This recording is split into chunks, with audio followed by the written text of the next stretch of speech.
पक्षाचे नेते राहुल आवाडे आपले मनोगत व्यक्त करताना म्हणाले, कार्यकर्त्यांच्या आग्रहामुळे आम्ही अण्णांची उमेदवारी जाहीर केली। मात्र मुख्यमंत्री शिंदे साहेबांसोबत झालेल्या चर्चेनुसार दोन्ही पक्षांची ध्येय धोरणे एकच आहेत। त्यामुळे महायुतीच्या उमेदवाराला पाठिंबा देण्याचा निर्णय आम्ही घेतला। त्यामुळे धैर्यशील दादांना मोठ्या मताधिक्याने निवडून देऊया असं ते म्हणाले। मुख्यमंत्री एकनाथ शिंदे, उपमुख्यमंत्री देवेंद्र फडणवीस, चंद्रकांत दादा पाटील यांच्या चर्चेनुसार यांना शब्द दिला आणि धैर्यशील दादांना निवडून देण्याचा शब्द दिला आणि ती जबाबदारी घेतली असं मत आमदार प्रकाश अण्णा आवाडे यांनी व्यक्त केले। त्यामुळे पदयात्रा काढा, बैठकी करा, पॉम्पलेट वाटा, काहीही करा, पण आता धैर्यशील दादांना निवडून द्यायचं असा आदेश आदरणीय आमदार अण्णांनी सर्व कार्यकर्त्यांना दिला।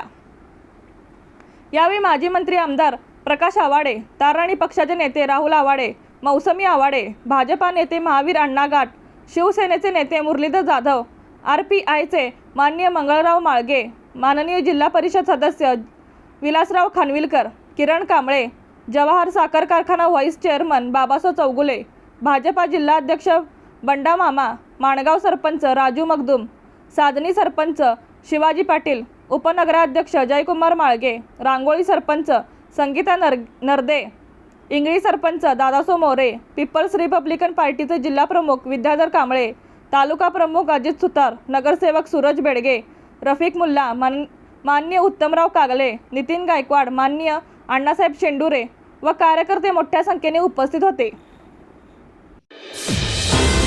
रणनीती न्यूज चॅनलला आजच सबस्क्राइब करा आणि रहा अपडेट।